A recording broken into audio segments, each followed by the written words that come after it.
Kakadosh Boker Or. Daf Yomi Masechet Sanhedrin Daf Masechet Mudalev 68A1. We are starting on the last line. I'm Zainamu Bet 67. Amar Rabbi Akiva. Says Rabbi Akiva. There we were talking about the name of Rabbi Yoshua, right? So the Gemara is going to say, where do we learn this concept of Lekitat Kishuin? So says the Gemara, Veha Rabbi Akiva Rabbi Yoshua Gamileh. Rabbi Akiva, he learned this halacha from Rabbi Yoshua. Tanya, we learned in a Braita. Keshechala Rabbi Eliezer nichnesu Rabbi Akiva chavarav lekaro. Rabbi Eliezer was sick, so Rabbi Akiva and his friends came in to visit him. Hu yoshev kinof shelo. He was sitting in a mitat kinof, which is basically a mitah, which is made out of four corners, and you had how do you call this thing on like a canopy on top? You had like I don't know how they used to call it. Like in the olden days, they had these like a kila with a canopy. It's like a thing on top, right? So it says vehen yoshvim betraklin shelo.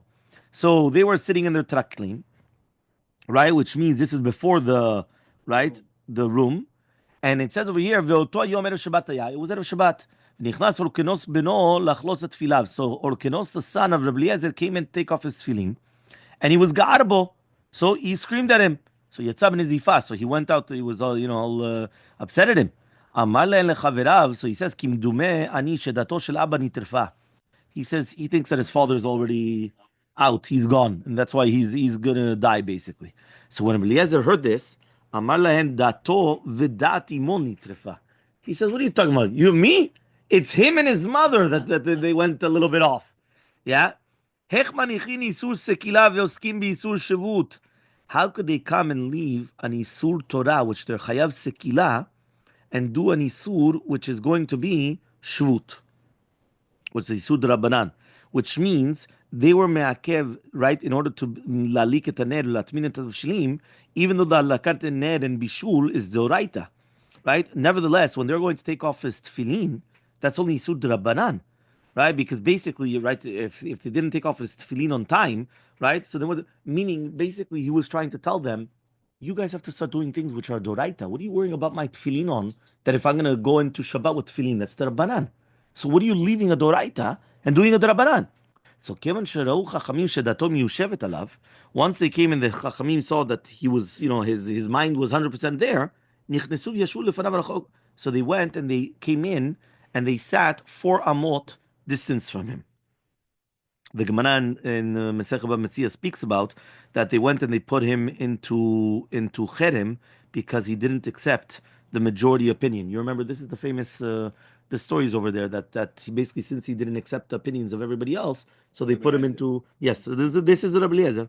Yeah, this is Rabbi Eliezer. So they went and they put him into cherem, and that's why they had to sit down 4 amot distance from him. So Amar lahem, so he told them, Lama batem. Why did you come? Why did you guys come? Amrulo, they told him, Lilmot Torah banu. We came to learn Torah. Amar lahem ve'ad achshav lamol batem. So he says, 1 second. So if like that, so why didn't you come until now? Meaning you're coming to learn Torah, but until now, why didn't you come? So Amrulo, they told him, Lo yalanu pnai. We didn't have time. Amar lahem tamyani im yamutu mitat atzman. Yeah. So he went and he said, I wouldn't be surprised if you guys die a natural death. So Marlo Rabbi Akiva, yeah, which means that Kilu, since they were mizalzel in the Torah, that they didn't come to learn, so they're not going to have a natural death. So Amarlo Rabbi Akiva, Sheli Mahu, what's his death? Meaning Rabbi Akiva comes and he says, okay, how's he going to die? Amarlo, he says, Shelcha kashem shelahen. Your death is going to be much more stronger than the other ones. And we know that his death was a very, very powerful death. Yeah? So Natal, you what? Yeah, the 10, but they combed off his skin. Yeah, they natal shte zrootav v'nicham al libo, right? So he comes and he says he took Rabbi Eliezer, right? Was upset that they weren't mishamesh oto and they didn't learn from him. So they took the 2 zrootav and he put him on his heart. And he says, Oy lachem shte zrootai shen ki shte sifrei Torah sheniglalin. Woe to you that my 2 arms that they're like 2 sifrei Torah which are rolled over. Harbe Torah lamati, verbe Torah limati. I learned a lot of Torah and I taught a lot of Torah. Harbe Torah lamati v'lo chisati m'rabbatai filu kekelev amlakek min hayam.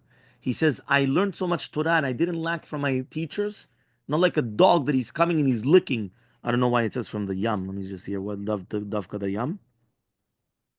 אבי שבת עולם מכל מקום יחסית לגודל חוכמה לא הקטנתי את היחד בין חוכמתי לחוכמתם אפילו מעט ככלב המלקק מן הים. Okay. He's just saying that he didn't, he was, so much Torah to be learned. הרבה תורה לימדתי ולא חיסרוני תלמידיי לכמיכול בשופרת. Right? And even though I taught a lot of Torah from my chokmah, they were only lacking mamash like a tevilah of the michol b'shoferet. Remember, that's like, like when you put the in the tube, the lubricator in the tube for the kol nine.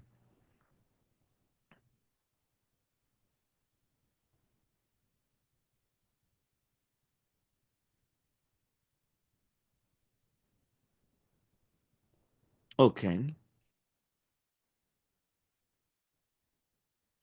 So he comes now and he says, okay, there's a lot of what to speak about. You look in the footnotes about, like, one is positive, one is negative. Okay, fine. Velo od, and not only that, אלא שאני שולח 300 הלכות בבהרת עזה. I come and I teach 300 halachot in Baheret Azah, which is this is the Baheret. Yeah, so he comes, Rashi says, I don't know exactly what are these 300 halachot of, what is considered the tzara'at or not. ולא היה אדם ששואלני בהן דבר מעולם, and nobody ever asked me this. ולא עוד אלא שאני שונה 300 הלכות, right? ועמלי לה 3,000 הלכות, זאת אומרת, זה 3,000 הלכות, בנטיית קישואין, to do with planting of kishuin. Again, Rashi says, I don't know what this is. He says maybe it's talking about milui aseh al yidei kishuf, maybe it's through witchcraft or whatever. Lo ya adam shalani ben devar b'no chutz me'Akiva ben Yosef, except for Rabbi Akiva. So פעם אחת אני והוא, once it happened that I was going with Rabbi Akiva myself, מלכין היינו בדרך, אמר לי רבי למדני מנטיית קשופים, please tell me, teach me about the נטיית קשופים that we're talking about now with the kshafim, that they're able to mamash fill up an entire field with kishuin. Right? Pamal, no? Imagine. With one witchcraft source, boom, the entire field becomes full of kishuim. So אמרתי דבר אחד, ונשמע לכל זה, I said one thing, אמר לו רבי, לימתני נטייתן למדני הכרתן, okay, you told me how to put it, now how do you take it off? אמרתי דבר אחד, נתקבצו כולם למקום אחד. ממש, I said one thing, boom, they all came to one shot. Yeah, so I taught him that. אמרו לו, they said, הכדור והאימוס והקמיע, וצרור ומרגלית ומשקולת קטנה מהו. So after he comes and he's speaking about his things, so comes the Chachamim and they ask Rabbi Eliezer, what about the kadur or the imus? Imus is like the part of the na'al, it's like the dfus, it's like the mold of the shoe. Hakamiya, everyone knows what a kamiya is, right? Utsror margaliot, it's basically like a pouch for jewels. Umashkolek tana, right? Now all these things, they're made usually of skins, which is covered with something else. So Mao, what is halacha? Right? Is it mekabel tuma or not? So Amar lehen, he told them, hentmeim, right? They are mekabel tuma. The taratan memashen. However, though the tahara, you could actually put them into a mikveh, right? Without actually even taking anything out of it. You just mamash, you put the entire keli into a mikveh, and it's going to be, right, okay. Minal shal gebe amus mahu.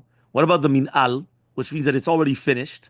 What is halacha? Is it mekabel? Amar lehen, and he told them, utaor, it's going to be taor, it's not going to be mekabel tuma. Yatsa nishmato betahara, because he said hu tahor, and when he finished saying tahor, that's when he passed away. So his neshama came out when he said the word tahor. Yeah? Amad Rabbi Yoshua laglav ve'amar. Rabbi Yoshua comes, he gets up and he says, hutara neder, hutara neder. They permitted him from the neder of the nidui. Yeah, lemotzei Shabbat paga bo Rabbi Akiva. So, right, min kesari lelud. So, right, Rabbi Akiva comes and he sees from the Levaya of Rabbi Eliezer, right, from Kesari, from Lud, he was hitting himself until blood was coming out. Patach alav b'shura, they came and they started saying, Vamar, avi avi rechav yisel farashav.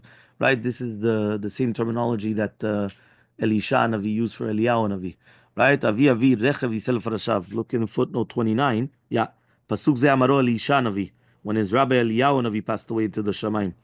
So he comes and he says, Rabbi Kiva said this, right, on Rabbi Eliezer. So he says, he says, I've got a lot of money to change, but I don't have a money changer to come and to change the money. So says the Gemara, right? So one second, it comes out then that we're going back to the original question. Who did Rabbi Akiva learn the halachot to do with lekitat kishuin alidei kishuv? From Rabbi Eliezer. Alma, Rabbi Eliezer Gemara. So answers the Gemara, Rabbi Eliezer velo sevara. He learned it from Rabbi Eliezer, but he didn't understand them. Hadar Gemara Rabbi Yoshua, but then he learned it again from Rabbi Yoshua, Ve'asber Anihale, and then Rabbi Yoshua actually explained it to him. Meaning many times you could learn something, but you just don't understand it. But you learned it, you know it, but you just don't understand. So that's what happened with Rabbi Eliezer. When he learned it from Rabbi Eliezer. He knew that, but he just didn't understand. When Rabbi Yoshua came, he actually taught it to him. So there's a big difference because now you understand what you're doing. So says the Gemara, Vehechi avidachi. How did Rabbi Eliezer do this actually? Right? We know that it's kishuf, which means how did he come and fill an entire field through kishuf? That is mechashev. Mechashev is chayav sekila. V'anantranot sebaseh chayav sekila. Answers the Gemara, litlamed shane. It's permitted to teach it in order that they should know. Which means Zamar Mor lo tilmad la'asot yatalamed. Aval atalamed lahavinu lorot. Meaning, in order for him to teach the halachot, he had to teach him how to do it. So therefore, he was allowed to teach him how to do it, and he's not going to be chayav sekila, because if not, how do they know what's going on? If you don't understand the witchcraft, so then how do you know what is witchcraft in order to be mechayev? But if I teach it to you, you know exactly what's going on. So now you could actually be mechayev on the maaseh of the witchcraft. Tadran alach arba mitot. Okay, so we finished that chapter. Now we're starting the 8th chapter. Perek Shemini, Samechet Amubet, right? 68b. Ben Surah Umoreh. This is the chapter of Ben Surah Umoreh. Me'ema Tainasa. When is he going to become Ben Surah Umoreh? Sheyavish Serot, when he has 2 pubic hairs. Ve'ad Sheakif Zakana Tachton, until he's going to have the bottom beard, right? Which means that he's got enough pubic hair on the bottom that it looks like it's like he's got a lot of Se'ar Erva. Ve'lo Ha'elyon. We're not talking about Zakan Mamash. We're talking about on the bottom. But they wanted to speak very, very nicely. That's why it says until he's got mamash zakan, right? But it's really be'emet talking about, right, the zakan on the top, okay, on the bottom. Says ki ben velo bat. It has to be a ben velo bat, ben velo ish, right? So he says that's why he also cannot be an ish. That's why once it has a zakan tachton, that's it. Now he's going to be an ish. Katan patur, share lo ba licha mitzvot, and katan is going to be patur because he's not bichlal the mitzvot. So it's only davka ben soren umoreh velo bat soren umoreh. It has to be ben velo katan ve velo ish. Okay, so that's why we're talking about that he has the 2 pubic hairs in other words. Says the Gemara, katan menalan betur. How do we know that katan is going to be patur from the ownership of ben soren umoreh? So says the Gemara menalan. What understand you? If he doesn't come with mitzvot, obviously he's going to be patur. So what's the question? The 2, and furthermore, where did you ever see that a katan is going to be chayav in an avera that you need a pasuk to be poteroto? Meaning, where did you ever see that he would ever be chayav that you need a pasuk to exempt him? Where do you see such a thing? So says the Gemara, you're right. Anan hachi kamrani. This is what I mean to say. Atu ben sorer umoreh cheto nerag. Do you really think that the ben sorer umoreh is killed on his chet? He didn't do the avera. What was the avera? Fine, he stole. For stealing, you get killed? No. He ate a lot he indulged the meat. Does he get killed? No. Right? He's a gluten, right? A gluton, but he's not, he doesn't get killed for that. The wine, but he doesn't get killed for these things. So he says, Al Shem Sofo Neherag. He's going to be killed on Shem Sofo. The Kevan Al Shem Sofo Neherag, since he's going to be killed on Shem Sofo, so Afilu Katanami. So therefore, the Gemara is bringing a svara. Because the Gemara is saying, because we asked, where did you ever see that a katan would ever be killed, that you need a pasuk to exempt him? So says the Gemara, very, very simple. If the entire purpose you're killing him is only because of the future, so what's the difference now if he's going to be 12 and a half or 13, or he's going to be 11? At the end of the day, if you're killing him on Shem Sofo, it's the same thing, right? Because you're not killing him for what he did now. You're killing him that in the future he's going to be a murderer. That's why you're killing him. He leaves now, so if he's too young or... No, but why? I'm going to ask you a question. We're going to say it's 13 and 3 months, or 13 to 6 months, let's say, right? 13 years old. If he's 12 and a half, 12 and 3/4, he's a month before Bar Mitzvah. Now you're going to tell me, scratch your head, you're going to say, one second, Rabbi. Are you killing him for now? If you're killing him for now, you're right. He's a katan. Katan's a katan. There's not what to talk about. But if you're only killing him for an action that he's going to do in the future, what do I care now that he's a month early? He's still going to do the same thing in the future. He's showing you, he's doing the exact same answer. He's doing the exact same action, right? He's doing everything the same. Stealing the money, eating the meat, drinking the wine, everything the same. No, but that's why he's saying. That's why he's coming to say that's why you need a pasuk to exempt the katan. Because you're not punishing him for the now. If you're punishing for the now, you're right. Nothing what to talk about. Katan is a katan. But it's not that you're punishing him now. You're punishing for the future. So you're punishing for the future. What's the difference? That's what he says. That's why katan is. So that's why he says. וכיוון דן שבזה, אפילו קטן נמי. ועוד and furthermore, בן ולא איש קטן משמע, is yes. So אמר רב יהודה אמר רב, that's what the pasuk says, זה אמר קרא, כי יהיה לאיש בן, בן הסמוך לגבורתו של איש. It has to be a בן, which is סמוך לאיש. Meaning, it cannot be ממש הקטן, but if it's going to be a קטן, he's going to be exempt. ועד שעקיף זה כאן התחתון, תני רב חייא, we taught on the right like רב חייא, עד שעקיף התרה, until that התרה, the tarot has to be, the shte sarot has to be around the atara. Okay, so he says, Kiat Rav Dimi Amar, Hakafat Gid, velo Hakafat Beitzim. It has to be around the Gid area, not around the Beitzim area. Okay? So Amar Rav Chasta says Rav Chasta, Katan Sheolid, en beno naasa ben Solomon. If you have a Katan that has the child, okay, Rashi says that Rav Chasta holds that a Katan could have a child. Okay? And if he doesn't have the two pubic hairs, he cannot be Molid. Sorry, the opposite. Chassidus saying that even if he did not have the two hairs, he could still be molid. Right? There's obviously going to be a machloket on this. So he says, Katan sheolid, em benonas, his son cannot become ben sorer more. Why? Shneimar ki ish ben sorer, ish ben, velo ben ben. Because basically, since he was a ben, so for him to have a ben ben, so therefore that ben cannot become a ben sorer more. Because the father had to be an ish. Even if he did everything exactly the way that it was. Because the father was a katan. רגע, מה הסימנים? pubic hairs. לא, בן סורר, תהרוג אותו. מה? So says the Gemara, he says, but I thought that we need this pasuk for Rav Yudah Marav to teach you that it's going to be ish, right, and not for the ben sorer b'atzmo v'lo aviv. So therefore, how do you teach you the drasha of Rav Chasta? So he says, right, what does that mean? He comes and he says, Rav Yehuda comes and he said the name of Rav, that the word ish, it's for the ben sorer himself and not for the father. Meaning you're not going to kill the father, you're only going to kill the ish. Right? And therefore, according to him, it says, Kasher ben ish. Right? He's not going to be called ben sorer umreh. So, if so, ben leish. Why does it say, my leish ben? You should just say, ben leish, when there's a boy to an ish. Now, since the father was not an ish, he was a ben, so therefore it doesn't help. But he says, so why does it say, leish ben? So this actually teaches you like Rav Chasta, that it has to be that when there's going to be for an ish a ben, meaning if there's a ben to a ben, there's no ben for the numureh, because he was a ben when he had this child. So says the Gemara, maybe everything is coming to teach you this. So if so, nimakra ben ish, my leish ben. So Shema Min Atarte, it's actually coming to teach you two different dirashot.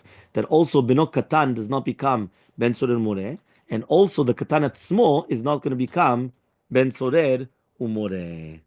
Right? So that means basically it's two different things.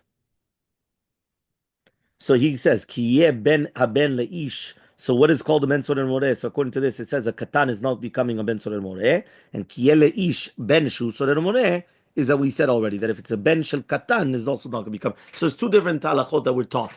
A katan does not become a ben sorer moreh, and number two, a son of a katan, meaning that if the father was a katan, when he had him, even though now he is not going to be a katan and he's going to be the regular ben sorer moreh, it's a ben leben, it's not a ben leish. Okay, so two different halachot, you're learning from the same thing. Upliga the Rabba, and this argues on Rabba. Tamar Rabba, Rabba says katan and molid. According to Shtat Rabba, a katan cannot be molid. Shneimar says en la ish goel. What does it mean en la ish goel? So he says v'chi yesh lecha adam b'Yisrael shelo goel. He says what? Does there exist somebody that does not have a goel? He says it doesn't make sense. Everybody has a goel. You all go back up to Ella begezel ager katuv medaber. The pasuk is talking about gezel ager. The pasuk says ish. איש אתה צריך לחזור אליו, you have to look for him, ואם יש לו גואלים ואם לאו, and if not, קטן, אתה צריך, you don't have to look for him, בידוע שאין לו גואלים, because he doesn't have a, meaning if you have a קטן, he doesn't have גואלים. Okay, there's no, because he can have children.